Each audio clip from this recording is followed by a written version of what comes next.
Thank you. I guess just start by walking us through, obviously last year coming up just short, now you're an All-American, you finished 7th, just walk me through what you're kind of feeling right now.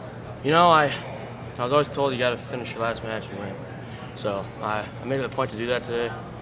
This tournament's a meat grinder, you know, battling injuries, and it's really hard. There's always the option to throw the towel in. And the way I was brought up, the towel never gets thrown in. So I feel good, but 6 guys play higher than me. So.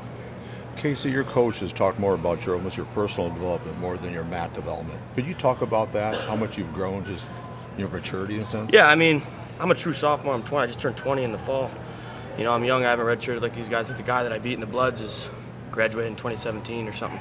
And you know, it's coming to this tournament last year. I just learned a lot. You know, I was the underdog big time last year, and I made it to the Bloods and came up short.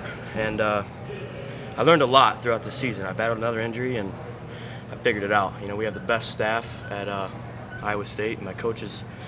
I'm so glad that I'm with those guys because they instill the toughness, the grittiness, and the pace, and all of it that you need outside of wrestling is at Iowa State. How about dealing with all the emotions that go with this? Yeah, it's hard. It's really hard. I mean, that tournament's like a tunnel out there. It's a completely different mat. It's ridiculous out there, to be honest with you. There's people on the ceiling, and it's hard to figure out. But you keep coming back, and you figure it out. So, you know, you got to get burnt by the stove to figure out it's hot. Thank you, Casey. Yep. Casey, what's the next step for you in your career? What elevates you on the podium going forward?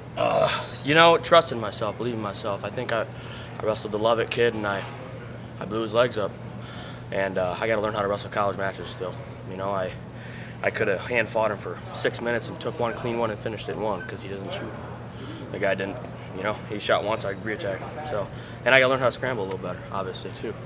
You know, it's hard to do that when you're battling knee injuries and stuff like that, so. But a lot of things, you know, a lot of good comes from losing, you know, and it's okay. That's the best thing I've ever learned is it's okay.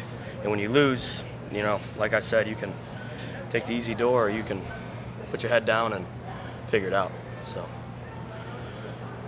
Casey, can you talk a little bit about the semifinal moment with David Carr, how you guys felt? You know what?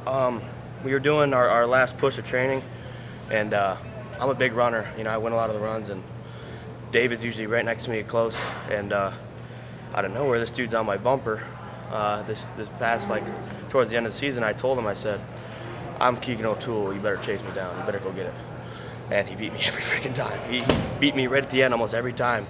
I told him I was Keegan O'Toole, and he broke him out there. He gassed him, and that was what it was about. And he goes out there, and he believes in himself, and he's an awesome person, and he deserves every bit of it. And kudos to Keegan, too, you know, obviously, but David deserved it, for sure. Thanks, Casey. Thank you. Thank you.